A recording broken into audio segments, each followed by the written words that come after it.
Hi, I'm Donna Holbrook, National Executive Director of the International Christian Embassy, Jerusalem, Canada.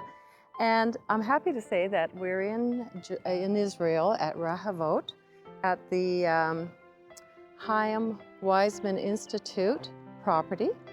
He was the first president of the State of Israel as a modern state.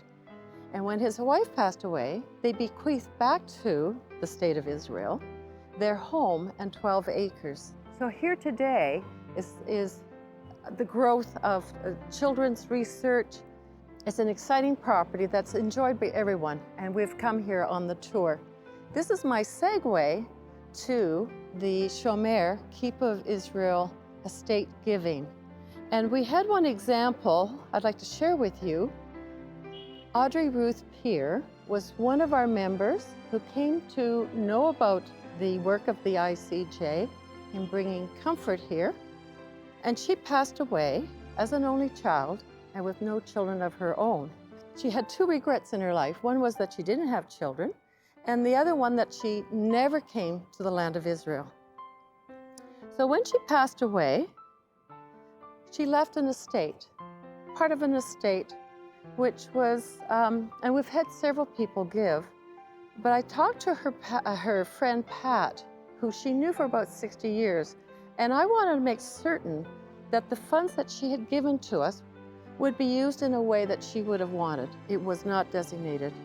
So I had a list of the ICJ aid, the long-term, the short-term, the emergency kinds of funds. I shared it with her friend Pat, who knew her for over 60 years. And I said, Pat, what do you think Audrey would like, how we used her funds?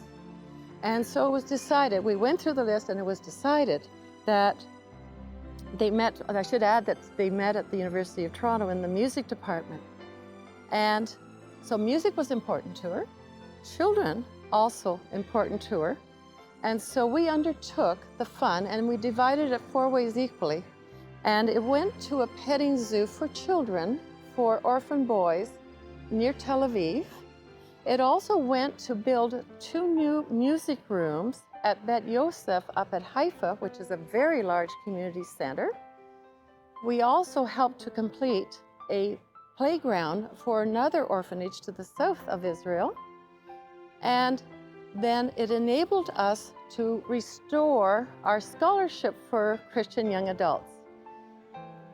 This is a legacy that one of our members left, and I want to tell you how carefully we administer that. And her name, even though she was never in Israel, her name is in the land on those 3 projects, and it continued for 5 years on our Canadian scholarship for Christian leaders who have never been to Israel, who are in the age group of 17 to 30, roughly. And so now we have had 5 years, times 6, 30 scholarship. These are new ambassadors back to Canada who are sharing their love of Israel and their understanding for the Jewish people.